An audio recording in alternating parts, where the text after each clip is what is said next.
شوف.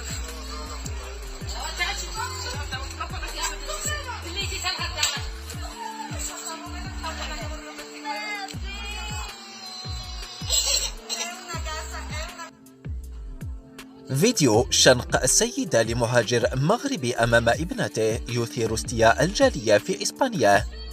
خلف فيديو على مواقع التواصل الاجتماعي لسيدة مغربية تقوم بشنق مهاجر من نفس الجنسية وسط حي الشعبي في مدينة الميريا استياء الجالية المقيمة في إسبانيا، واصفين المشهد بالمسيء للمغاربة.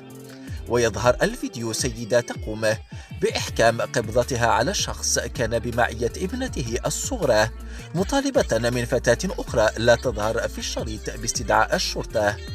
وخلف الكاميرا سمع نقاش بين سيدتين حول هذا التصرف غير المقبول والمسيء للجالية المقيمة في الخارج بين مؤيدة له والرافضة.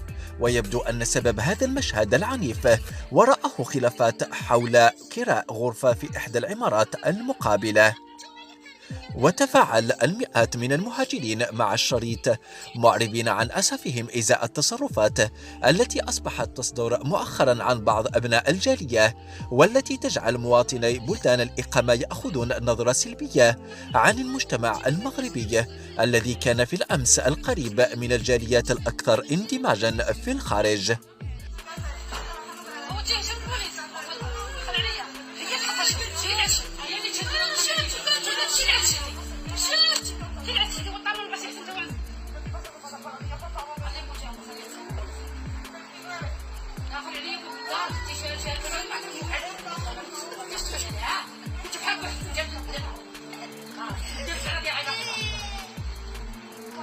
شهدي يقول لك خلع على مراه خلع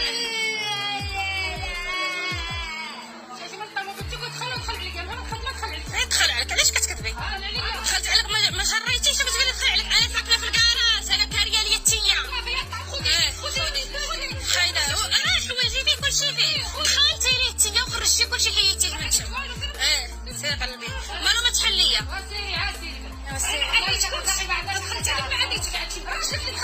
علاش عشي؟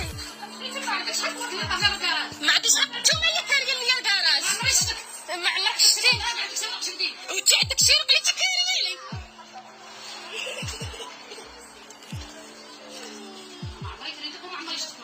ما عمرك شفتي داخل على مرت الراجل، داخل على مرت الراجل. انت ما ساكناش هنا اصلا، ما عرفتيش، ما عندكش برقه انت ما تسكتش باش عندك شديها الجيران كلشي شايف كلشي عنديها. الجيران اللي بقات فيها شي وحده تجي تدخل تكلك عندها خلاص ساكنه شي اللي بقات فيها تجي ديرها وسالفه فيها الدنيا واخيرا.